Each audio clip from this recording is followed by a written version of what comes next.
Welcome students, आज हम discuss करेंगे टाइप्स ऑफ मैट्रिसेस। अब ये सारे टाइप्स जो है मैट्रिक्स के डिस्कस जब हम करेंगे उससे पहले हमें ये पता होना चाहिए अब ये टाइप्स क्यों बने हैं मैट्रिक्स के टाइप बने हैं depending upon order of matrix. ठीक है जी, ये सारी चीज़ें अलग अलग टाइप्स जो बने हैं मैट्रिक्स के वो सिर्फ और सिर्फ अलग अलग ऑर्डर्स की वजह से बने हैं कि जैसे जैसे मैट्रिक्स के ऑर्डर्स डिफरेंट होते जाएंगे वैसे वैसे हमारे पास मैट्रिक्स के नाम चेंज होते जाएंगे। तो सबसे पहले तो आपको ऑर्डर जो है डेफिनेशन उसकी पता होनी चाहिए, मैट्रिक्स का ऑर्डर क्या होता है। Order of a matrix is number of rose into number of columns. अगर आप डिटेल में देखना चाहते हैं तो ये मैंने पिछली वीडियो में डिस्कस किया हुआ है, आप वहाँ से देख सकते हैं। हाँ जी, तो सबसे पहली मैट्रिक्स हमारे पास आती है रेक्टेंगुलर मैट्रिक्स। रेक्टेंगुलर मैट्रिक्स क्या है, जैसे कि इसके नाम से क्लियर है, रेक्टेंगुलर मतलब ऐसी मैट्रिक्स जिसकी जब हम मैट्रिक्स बनाएंगे तो हमें मतलब रेक्टेंगुलर शेप देखने को मिलेगी। ठीक है, तो इसकी डेफिनेशन क्या है, any m cross n matrix where m is not equals to n is called a rectangular matrix. अब रेक्टेंगल यहाँ पे हमारे पास मैट्रिक्स का कब बनेगा, जब यहाँ पे हमारे पास जो m क्रॉस n हमने लास्ट टाइम डिस्कस किया था, इसी मैट्रिक्स का ऑर्डर हमारे पास क्या होता है, m क्रॉस n। m क्या होता है, number of row and n number of column. ठीक है, तो यहाँ पे जब हमारे पास m n के इक्वल नहीं होगा, मतलब नंबर ऑफ रो जो है वो नंबर ऑफ कॉलम के इक्वल जब नहीं होगा, तब वो वाली मैट्रिक्स हमारे पास होगी रेक्टेंगुलर मैट्रिक्स। ठीक है जी, तो अब रेक्टेंगुलर मैट्रिक्स की हमारे पास एग्जांपल हमने ली है। हमने इस एग्जांपल में हमारे पास ये कौन सी है, इसमें 1 2 रोज हैं। ठीक है जी, एंड 1 2 3 ये हमारे पास कितने हैं, 3 कॉलम्स हैं। ठीक है, अब ये 3 कॉलम्स और 2 रोज़ की हमारे पास एक मैट्रिक्स है। अब यहाँ पे नंबर ऑफ रो जो है वो नंबर ऑफ कॉलम के इक्वल नहीं है, तो इसलिए ये हमारे पास क्या है, एक रेक्टेंगुलर मैट्रिक्स है। अगर हम इसकी शेप भी देखेंगे तो जैसे ये हमने बनाई है, तो ये इसको अगर हम क्लोज करेंगे तो ये क्या होगा, हमारे पास एक रेक्टेंगल की शेप ले लेगा। ठीक है, इसलिए हम इसे क्या कहते हैं, रेक्टेंगुलर मैट्रिक्स।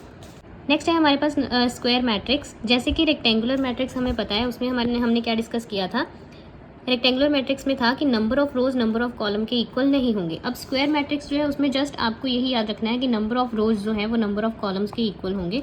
तो फॉर एग्जांपल हमने यहाँ पे एग्जांपल लिखे हैं, इसमें क्या है, 1 2 एंड 3 रोज हैं, 1 2 एंड 3 कॉलम्स हैं। तो 3 क्रॉस 3 ये मैट्रिक्स बनी है, that means number of row जो है वो नंबर ऑफ कॉलम के इक्वल है। तो यहाँ पे हमारे पास क्या हो जाएगी, स्क्वायर मैट्रिक्स। नेक्स्ट जो चीज़ है जो आपको नोट करनी है, it is a square matrix of order 3 cross 3। यहाँ पे ये वाली मैट्रिक्स तो 3 क्रॉस 3 ऑर्डर की है और ऑर्डर 3। अब यहाँ पे मैंने ऑर्डर 3 क्यों लिखा है, यहाँ पे क्या होगा, स्क्वायर मैट्रिक्स को बहुत बार हम सिर्फ एक नंबर के साथ ही रिप्रेजेंट करेंगे उसके ऑर्डर को। जैसे अगर 4 क्रॉस 4 मैट्रिक्स है तो उसको सिर्फ 4 ऑर्डर लिखेंगे, अगर 2 क्रॉस 2 है तो उसको सिर्फ 2 ऑर्डर लिखेंगे। ठीक है, इस चीज़ का बस आपने ध्यान रखना है कि अगर आपको सिर्फ एक नंबर ही दिया है, ऑर्डर 3 और ऑर्डर 2 दिया है, तो उसका मतलब है कि वो स्क्वायर मैट्रिक्स ही होगा और उसके number of rose number of column दोनों सेम होंगे। ठीक है जी, नेक्स्ट हमारे पास है रो मैट्रिक्स। रो मैट्रिक्स में क्या है, row matrix is a matrix having only 1 row. ठीक है जी, जैसे कि इसके नाम से ही क्लियर है कि इसमें सिर्फ रो को डिस्कस करेंगे। अब रो से रिलेटेड क्या है, रो से रिलेटेड है कि 1 रो ही होगी हमारे पास। ठीक है, जिस मैट्रिक्स में सिर्फ एक रो होगी उसको हम बोलेंगे रो मैट्रिक्स। और ऑर्डर क्या होगा रो मैट्रिक्स का, ऑलवेज 1 क्रॉस n। n क्या हो सकता है, कोई भी नेचुरल नंबर। यहाँ पे जैसे ये हमारे पास मैट्रिक्स हमने ली है, ये कौन सी मैट्रिक्स है, ये row matrix of order 1 cross 3 है। अब यहाँ पे 3 की जगह पे कुछ भी हो सकता है, जैसे हम ये वाली लेंगे तो ये क्या है, 1 क्रॉस 2 मैट्रिक्स है, एक रो है और 2 कॉलम्स हैं। ठीक है, ऐसे ही हमारे पास अगर ये वाली बनाएंगे तो ये भी हमारे पास 1 क्रॉस 1, ये क्या होगी, रो मैट्रिक्स।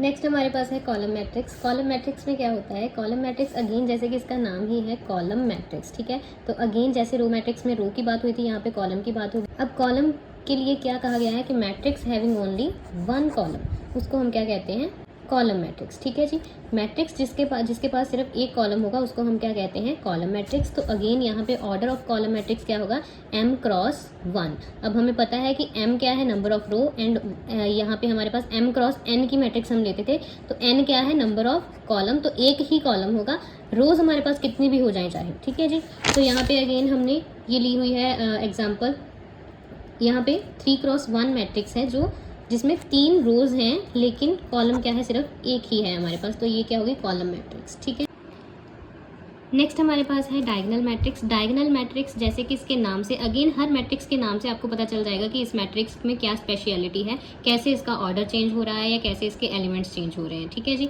तो डायगोनल मैट्रिक्स मतलब डायगोनल की बात होगी। अब आपको डायगोनल पता होना चाहिए क्या है, डायगोनल हमारे पास जो कॉर्नर्स को हम ज्वाइन करके बनाते हैं उसको हम डायगोनल कहते हैं। अब यहाँ पे क्या होगा, यहाँ पे डायगोनल एंट्रीज आएंगी मैट्रिक्स में। जैसे कि हमारे पास मैट्रिक्स होती है, मैट्रिक्स अगर हम 3x3 ऑर्डर की मैंने यहाँ पे मैट्रिक्स लिखी हुई है, तो ये 3x3 मैट्रिक्स के हमारे पास एलिमेंट्स हैं A11, A12, 13, ये सारे एलिमेंट्स हैं, ठीक है जी। अब यहाँ पे डायगनल एंट्रीज कौन सी होती हैं? डायगनल एंट्रीज वो होती हैं जहाँ पे I इक्वल्स टू J होता है। AIJ हम एलिमेंट लिखते हैं मैट्रिक्स का, ठीक है जी। एंड उस AIJ में जब I J के इक्वल होगा, वो वाले एलिमेंट्स कौन से आएंगे? यहाँ पे देखो, A11 है, A22 है, A33 है, ठीक है। I J के इक्वल है 1 1 2 2 3 3, ठीक है। तो ये 3 नंबर्स में ही I J के इक्वल है, तो ये तीनों नंबर्स हमारे पास क्या है? डायगनल एंट्रीज हैं इस मैट्रिक्स की, ठीक है। अब डायगनल एंट्रीज हमें पता चल। अब नेक्स्ट आता है हमारे पास डायगनल मैट्रिक्स। डायगनल मैट्रिक्स क्या है? A square matrix in which all the elements except diagonal elements are zero. अब यहाँ पे एक चीज़ आपने ध्यान रखनी है, यहाँ पे बोला गया है स्क्वायर मैट्रिक्स। स्क्वायर मैट्रिक्स मतलब number of rows equal to number of columns. तो सबसे पहले अगर कोई मैट्रिक्स को डायगनल आपने शो करना है, तो सबसे पहले आपने ये चेक करना है कि वो स्क्वायर मैट्रिक्स है या नहीं, ठीक है। या फिर कोई मैट्रिक्स जो है वो डायगनल मैट्रिक्स तभी होगी अगर वो स्क्वायर मैट्रिक्स होगी। अब यहाँ पे हमने जो मैट्रिक्स लिया है ये कौन से ऑर्डर की है? 3x3 है, ठीक है। इसमें नंबर ऑफ रो जो है नंबर ऑफ कॉलम के इक्वल है, सो इसलिए ये क्या है? सबसे पहले स्क्वायर मैट्रिक्स हो गई, ठीक है जी। उसके बाद उन्होंने क्या कहा है? In which all the elements except diagonal elements are zero. मतलब डायगनल एलिमेंट्स को छोड़ के बाकी के सारे एलिमेंट्स क्या होंगे? जीरो होंगे, ठीक है जी। तो हमने लास्ट अभी डिस्कस किया था डायगनल एलिमेंट्स कौन से होते हैं? जहाँ पे I J के इक्वल होता है, तो 3x3 के लिए ही हमने डिस्कस किया था, तो यही होता है डायगनल हमारे पास, ठीक है जी।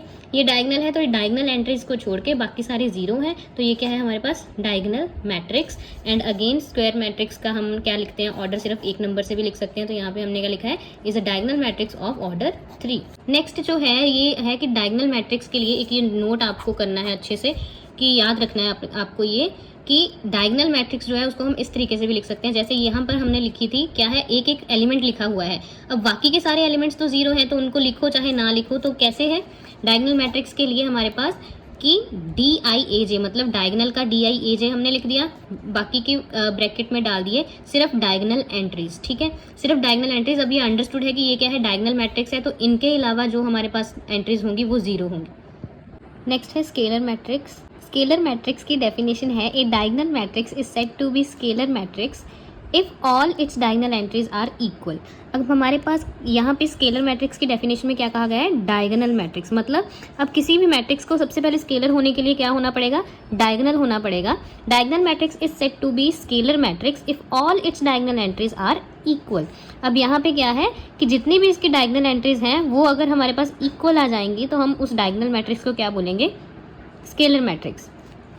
अब स्केलर मैट्रिक्स के हमारे पास एग्जांपल्स हैं ये वाली की, मतलब ये है हमारे पास 2x2 मैट्रिक्स, ठीक है जी। इसकी डायगनल एंट्रीज है 2 और 2, मतलब दोनों डायगनल एंट्रीज क्या है? सेम है। बाकी नॉन डायगनल एंट्रीज जो है वो हमारे पास जीरो है। सेम यहाँ पे हमारे पास 3x3 ऑर्डर की एग्जाम्पल है जिसमें हमारे पास सारी डायगनल एंट्रीज हैं 5 एंड नॉन डायगनल एंट्रीज हैं 0। नेक्स्ट हमारे पास है आइडेंटिटी मैट्रिक्स। आइडेंटिटी मैट्रिक्स में भी अगेन डेफिनेशन हमारी स्टार्ट होती है एक diagonal matrix with each diagonal entry 1। अब यहाँ पे भी सबसे पहले मैट्रिक्स को एक डायगनल मैट्रिक्स होना पड़ेगा। जब डायगनल मैट्रिक्स हो गई तो उसके बाद उस डायगनल मैट्रिक्स की सारी डायगनल एंट्रीज जो है वो हमारे पास क्या होनी चाहिए? 1 होनी चाहिए, ठीक है जी। तो उसको हम क्या बोलेंगे?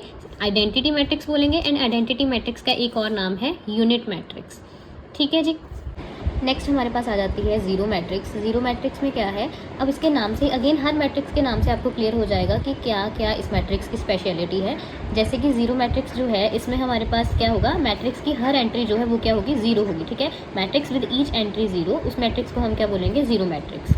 एंड इस मैट्रिक्स का एक और नाम है जिसको हम कहते हैं नल मैट्रिक्स, बिकॉज जिस मैट्रिक्स में कुछ भी नहीं है, मतलब जीरो एलिमेंट्स है, सिर्फ जीरो जीरो ही है, तो दैट मीन्स उस मैट्रिक्स को हम क्या बोलेंगे? नल मैट्रिक्स, ठीक है। इसके दो नाम है, एक तो जीरो मैट्रिक्स, दूसरा है नल मैट्रिक्स। अब यहाँ पे इसके एग्जांपल्स जो हैं कि एक 1x1 मैट्रिक्स ली है, ये 2x2 है, ये 3x3 है, बस इसमें सेम वही है। डेफिनेशन के अकॉर्डिंगली हमारे पास सारे के सारे एलिमेंट्स क्या हैं? जीरो है। नेक्स्ट आ जाती है ट्राइंगुलर मैट्रिक्स। अब ट्राइंगुलर मैट्रिक्स जो है वो दो टाइप की होती है, एक होती है अपर ट्राइंगुलर मैट्रिक्स, एक होती है lower triangular matrix. Upper triangular matrix में हमारे पास क्या है? अगर मैट्रिक्स ट्राइंगुलर मैट्रिक्स है, चाहे अपर हो चाहे लोअर हो, ठीक है जी, उसके लिए सबसे पहले मैट्रिक्स को क्या होना पड़ेगा? स्क्वायर मैट्रिक्स होना पड़ेगा।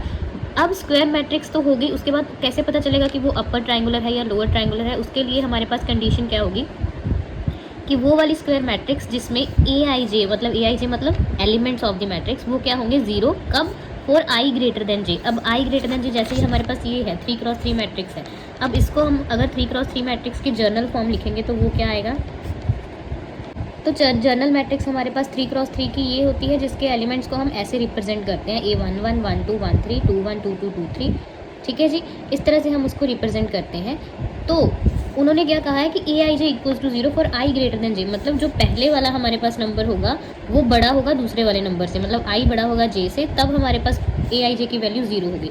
तो अब i j से बड़ा हमारे पास यहाँ पे है, यहाँ पे है और यहाँ पे है, मतलब ये 3 नंबर्स में ही हमारे पास i जो है वो j से बड़ा है। सो दैट मीन्स कि इन तीनों के लिए हमारे पास क्या होगी, वैल्यू 0 होगी, और बाकी के जो है वो कोई भी नॉन जीरो नंबर्स हो सकते हैं, ठीक। इसमें अगर आपने याद रखना हो तो आप ये भी याद रख सकते हैं कि डायगोनल एलिमेंट्स भी नॉन जीरो होंगे और डायगोनल के ऊपर वाले एलिमेंट्स भी हमारे पास नॉन जीरो होंगे, तो उसको हम बोलेंगे अपर ट्राइंगुलर मैट्रिक्स, मतलब अपर पार्ट में हमारे पास नॉन जीरो एलिमेंट्स की ट्राइंगल बन रही होगी, ठीक है जी।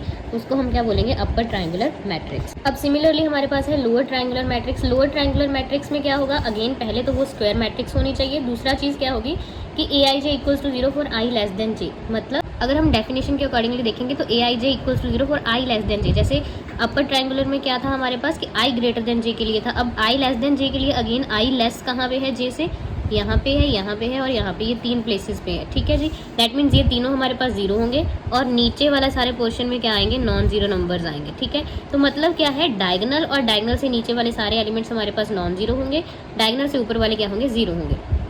अब जब हमारे पास ये lower portion of the matrix में क्या बनेगा, ट्राइंगल बनेगा, तो उसको हम क्या बोलेंगे, लोअर ट्राइंगुलर मैट्रिक्स। होप आप सबको अच्छे से समझ आया होगा।